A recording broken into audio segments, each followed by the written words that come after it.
just go. Hello, Erwan. Erwan? Erwan. We're talking about how Craig is not a good speller. He likes to put D's where they don't go and E's where they don't go on words and things. Hope somebody's trying to come in while we're doing a live video. It should say welcomed here. Suggestions welcomed here. It would be... No. Yeah. I think it's welcome. No. Let's vote. Let's do welcome a poll. Welcome is a verb. Suggestions welcome here. They are welcomed here. We don't have they on there though. What's that? Suggestions welcome here. Or is it suggestions welcomed with a D here? Yeah, shout out to my buddy Brent is calling thanks, right Jessica. now. Sorry, Brent, I can't answer you right now, but I'll call you back right after the show. You should be watching the show anyway, Brent. Yeah, Brent's probably not watching the show. Okay, everyone, we got a great show, and a shout out to Gail, because Gail gave us a suggestion this morning, and we are going to take that as one of our top 5 tips today for dealing with difficult clients. Yes. Excuse me, sorry. I think we're still in that mode of this time of year. Kind of starts in October a little bit. Doesn't end till probably end of March, mid-March-ish, where it seems like every client you have and every transaction you have is difficult. Yep. Nothing goes smooth. That's right. Ever. Well, you kind of get used to it. I don't know. At this time of year. I think I think we just get a little bit busier this time of year, I guess. So we end up dealing with more people, and sometimes they are complicated. Yeah, agreed. Yeah. So, all right. And I did give Nicole a good compliment. I said, Nicole, your wavy hair looks very nice today. Thank you, Craig. And then he followed it up with what? No, I don't remember anything else. Then he tried to say something mean to me, and I don't remember what it was either. Because he's like, I don't want you to have that big head. That's right. Look, his face is red. I said, are you going to put your makeup on before the show? That's what it was. And I'm like, shut up, dude. Yeah, so I like to give a compliment and then just negate it real quick. So, so that seems to be good. Okay. Okay, Pete, what's up? What's going on, Pete? And that's your mom, right? Yeah, that's my mom. Okay, all right. Shout out to everyone's moms out there. Right. All right. So, so our top 5 difficult clients to deal with. Number 5, we're going to start with your super nervous, and then Nicole also said FOMO clients, your fear of missing out clients, Yep. Would an example of that be like someone that just got an offer accepted on a house, but then they want to see another one too? Yeah, like the contract's wet, you just turned in the earnest money, and they're like, hey, can we go see this one this weekend in case this one doesn't work out? So how do you handle those? There's Gail. Hey, Gail. No is the answer to that, I think, in most cases, right? You're not going to let your client go see other houses. Yeah, no, I really strongly advise against it. Yeah. I think buyers right now, they're having problems with this because they're having to make decisions so quickly because houses, even right now, we're already starting to see multiple offers and things. It's not as bad as it will be here in a few months, but it's already starting to kick up. So people definitely have that fear of, like grass is greener on the other side. Like, hello, And I think in some of these, we've talked about stuff like this in the past and things like that, but like for your really nervous customers and things like that. Hey, Gail. Gail, yours is going to be number 2, by the way. But anyway, so when you have a super nervous customer, I think the best thing to do is expectations. Set up expectations from the beginning. And that starts with when you're going over the purchase agreement or the listing contract, letting them know what's going to happen. If it's a seller, you want to let them know, okay, here's what's going to happen. Our office is going to contact you about showings. This is going to happen. Agent, we're going to want you to be gone for showings. I mean, all these things are sometimes you can have like a letter or like a checklist or something like that and give your customers. With buyers, you got to tell them, hey, especially with buyers, especially the inspection paragraph. Some buyers, a lot of times, like first-time home buyers, they think that everything wrong with that house is going to get repaired, and that's not what's going on with the expectations are everything. Thanks, Jeff. That's not where. I think I've had to train my team. We've had a couple issues with this where people are like, how do I reel them in? And I think setting that expectation up front of this is what can be considered defects. This is what the state of Indiana defines. If it's outside of that definition, it doesn't count. So the gate that doesn't latch or, things like that, that's not necessarily something that's going to make or break a house, right? I think overall, those expectations along with education. Yeah. The more information you can give a super nervous client in layman's terms, the more calm they're going to be. Yeah. And I think too, and this is like an old, we use some fun words here like neuro-linguistic programming, and no, I probably can't spell it, but anyway, I'll just say NLP. He cannot. I can spell that. But anyway, so there's a lot of power in having someone say the words themselves. Yeah. And there's tons of good techniques about that, like, or even just ask them if they're still following you. Like, okay, we're going to have an inspection. The inspector's going to list every single detail they can find wrong with the house, but we're just going to ask for major defects. Do you understand that? Yeah. And then once they say yes, it does a subconscious, it kind of ties that to it, that they understand what's going to happen. And then the good news is when they do the inspection and then something comes up, then they are prepared. They understand, fear of the unknown is one of the biggest fears that people have, and buying a house is a complicated process. If people do it on average once every 7 years, it changes within 7 years. It's always different. Contracts change every year. For sure. Yeah. Are we ready to move on? Yeah, I feel like we beat that one to death. We beat that one to death, folks. Our apologies. All right, so number 4, non-communicative clients. Spelling in words, Craig. Spelling in words. That's a tough one. Communicative clients. So the clients that ghost you, like you get under contract and then you're trying to call them and crickets, and you're like, what do I do? This has really only happened to me maybe once or twice. I don't really... It is rare, but it is definitely something you need to know how to handle when it comes up. I would say you got to stalk them. For lack of a better term. Don't really stalk people, everyone. That is a crime. Don't do it. I am not going to lie. We have actually had a lender once call the employer when they were doing employer verification, be like, hey, your dude needs to call their realtor, right? So whatever way you can get a hold of them is really what you need to do to take care of a non-communicative client. And, your purchase agreement says you're allowed to call, email, text, whatever you need to do to get a hold of them. And they have agreed to that. So don't feel bad when you're calling them 4 or 5 times a day to get a hold of them about earnest money or about a deadline, because it's what you have to do to get the job done.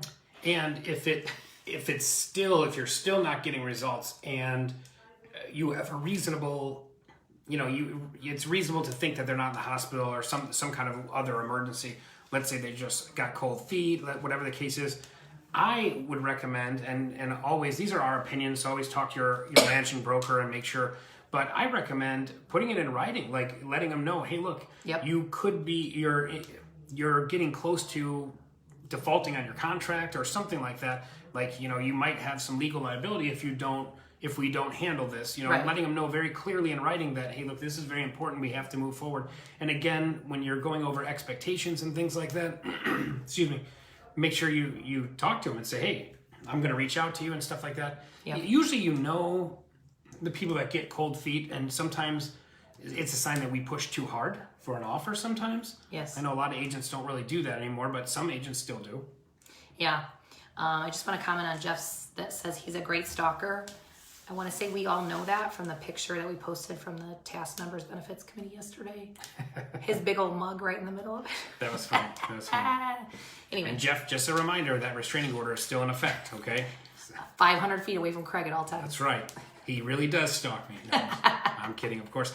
Okay, moving on. Number 3, friends and family. Ugh. Guess we'll let her talk first. Ugh. That's what I have to say to that. I think sometimes your friends and family can be your worst clients because you're trying to tiptoe around your relationship with them sometimes when it comes down to them doing the regular things that buyers do during a transaction, right? Yeah. And you're trying to figure out how to tell them they can't do this or they need to do this without kind of breaking that line of where they're going to be mad at you as a friend or family member. And I think this is interesting because this does happen to us quite a bit. I think, again, expectations, explaining how things are going to go. A lot of times I'll say, okay, hey guys, I'm not going to be your friend for a second. I'm going to be your real estate agent because I feel like it's my job and my duty to let you know what we need to do. Oh, I like that line. Yeah, and just say, I don't want to forget anything because we're friends. I don't want to forget to go over something or whatever. And a lot of times your friends, if they haven't moved in the last 7 years, they probably have some concerns about it, but they don't want to look like they're nervous. They want to, I don't know. Yeah, I just think in general, working with friends or family is a whole lot different than working with somebody that you don't know or even a sphere or past client. Yeah. There's just a whole different level of finesse, I think, that has to go into that. Yeah, and I would say ask them, especially if like maybe you're friends with one of them and then the spouse is not necessarily like a close friend or something, you grew up with the other one or, whatever the case is. Yeah. And ask them, hey, how would you guys like me to communicate? I prefer to do a lot of stuff in email so we have it in writing just so we're clear on expectations. Is that okay with you? Yeah. And they say yes or no. Yeah. All right. We good? Yeah, we're agreeing a lot this video. It's weird. This is weird. Nice video. All right. So, okay, number we 2. We find something to argue about. What are we going to argue about? This is one that one of our awesome fans asked us about today. But what about when you have a friend, but they know everything, or they're very like... It's a spouse that knows everything. Yeah. Boyfriend, fiance, husband, wife, whatever it is. Girlfriend. Yeah, girlfriend. There Could be any of these things. Again, jinx. Yeah, expectations. Again, clearly setting things up. And sometimes it's, I don't know how to get into all the psychology. Sometimes it's a challenge to your expertise in the arena of real estate. And I think a lot of times we have to take charge of that, and that where we might say, hey, look, let me go over this. This is what I do for a living. Is it okay if I treat you guys like I would treat any other customer, or something along those lines, I think. And once they answer yes to that. To the spouse? Yeah. We're not talking about friends and family anymore. Oh, we're not doing that one now? No. It's still kind of similar, isn't it? Okay, now we can argue good. No, spouse that knows everything. Like some, random client that you picked up from a referral or something, let's say. You get a spouse that's like, oh no, that crack in the foundation that you see is leaking water. Like, oh, it's fine. You could do whatever, right? Normally it's the other way around where they're literally nitpicking like, oh, the countertop's peeling on the end. We don't want this house, right? So I think, in my opinion, what I try to do, I think in every relationship, there's what I call the pants wearer, like who wears the pants in the relationship, right? And I normally try to sit back and kind of figure out who's going to make the decisions for that, right? So sometimes it's the spouse that knows everything. Sometimes it's not. You can have that spouse that's like going off and saying all this stuff, but the person that's actually quiet is the one that's actually going to make the decisions. So you have to kind of figure out who is going to win that when it comes down to it, in my opinion. Well, and I like that. I mean, I think a good real estate agent is more of a consultant than anything else. Yeah. And I think sometimes a good consultant asks more questions. Sometimes people are with an overprotective spouse, or not overprotective spouse, but like when the spouse knows everything, sometimes it's just they're afraid, and so, sometimes you have to break, like if they were giving me weird objections about like a countertop or something, and I'd say, well, have you ever changed a countertop before? And they're going to probably say no or yes, it doesn't really matter. And then, but you break everything down to the simplest thing, like, okay, well, you could probably get a new countertop for, if it's for bike, you could probably $1,200, you can get a new countertop. Is that, are you going to make a home buying decision based on that? And maybe they'll say no, probably not, or something. So sometimes, but if you're just dealing with like symptoms, so to speak, it might be fear of something else. I've had couples that were close to breakup, and that's why one was dragging or one was like, nah, this house doesn't work. This one. Definitely have had that happen before. That's and sometimes we are like counselors sometimes, and it's tough when you identify something like that, or you think that that's what it is. It's hard to bring that up, like, if you're on a showing, hey, are you guys going to break up? Is that? Yeah. Yeah, and I'm like, we've had at the nth last minute where the one person that's on the loan, all of a sudden the second person disappears. I've had them come back during transactions. I've had all kinds of things like that happen. So sometimes the spouse that knows everything is more about people reading people's relationships than it is about kind of getting yourself worked up over that spouse that, oh, they're killing every house we go into, da-da-da-da-da. Try to figure out who wears the pants relationship and if that opinion's really going to matter that much. Yeah, and I think a good sales technique for any old school sales reps or salespeople out there, they're called tie downs. If you say, well, if someone's saying, well, I don't like this crack over on this wall, and say, well, have you ever repaired a crack like that? Or and they're going to say no. Once they do that, then you can say, well, what if I got you in touch with a structural person? Would that make you feel more comfortable? And once they say yes to that, that's kind of like a tie down. They're not going to continue to give you objections based on that when you basically get them to commit to, yes, I will call this professional or whatever. So I think tie downs are good, especially when you say, do you understand what I'm saying, Nicole? That's kind of a tie down. Once she says, yes, I do. Okay, now or no, that's I don't. Or yeah. I say that a lot. Do you know what I mean? Yeah. I say that a lot. Yeah. That's my tie down I use all the time, Those are even with my tie-downs, team. So yeah. All right. What do you guys think is the number one? Because honestly, it always makes me groan every time. Every single time. This is my favorite. And we actually touched on this one other show I know we did last year, but this one, I think this is my specialty. Like, this is my favorite. No way. This is the easiest one for me. Absolutely not. Anyone got any guesses? Anybody? From our live viewers? I know you guys could type faster than that, especially Jessica Kish. There is like a couple second delay. Is there? Yeah. I was gonna say with her, because I know she could like do it with like one finger going like this, swiping or whatever. She types so dang fast. Just gonna leave that.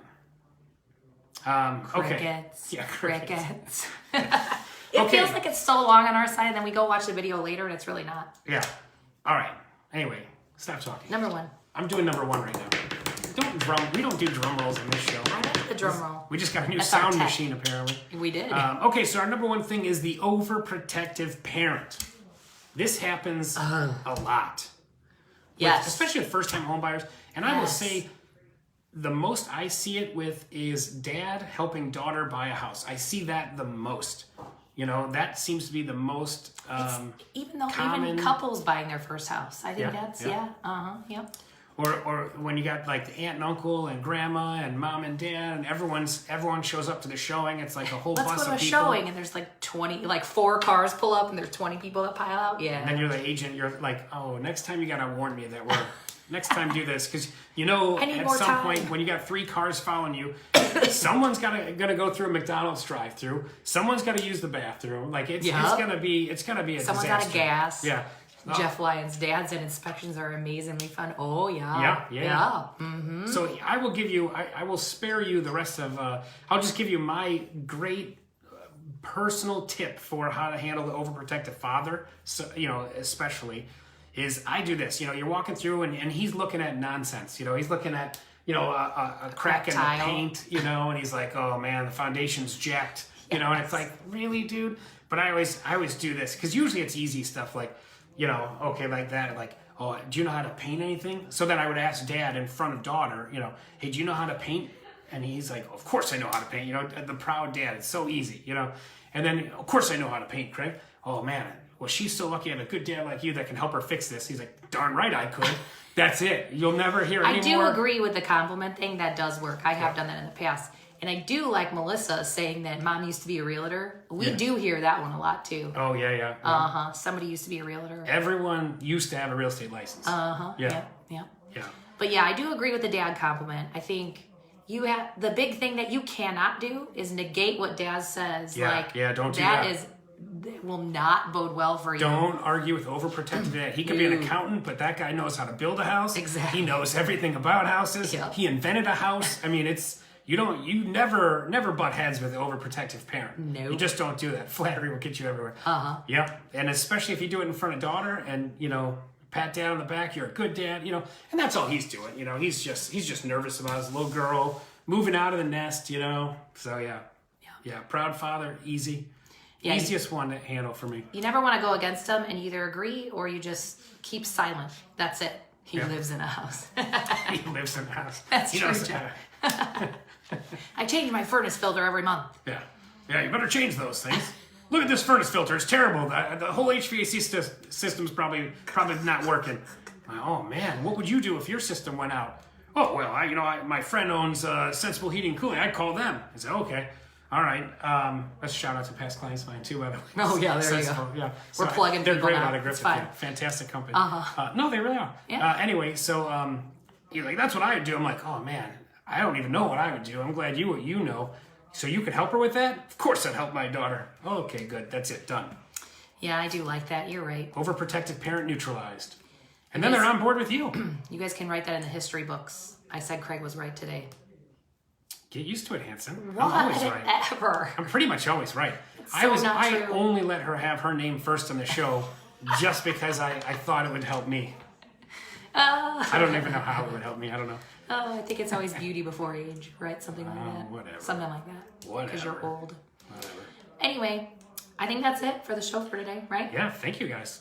Yeah, Hopefully if you guys- next week Nicole's asthma clears up so she can talk better. I know. It's been 5 days without a voice. It's been super fun.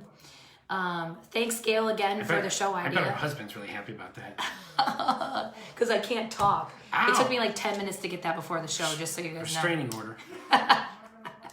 2 feet or 12 inches, whatever it is. 2 feet is 24 inches, but whatever. No, I just said 12 inches, whatever this is. Shut up. Anyway, that's it. So thanks, Gail, for the suggestion for the show. If you guys want to see other ideas about the show, more than happy to hear it. We like to deliver them when we can. Yes. So, all right.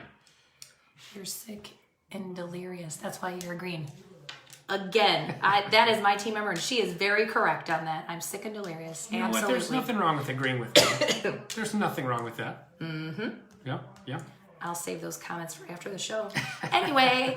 Now is when a string of profanities will come out of her mouth as soon as I get finished on this not true. on this recording thing. Whatever. Well, thank you everyone. Have a great weekend. Bye, guys. See you next week.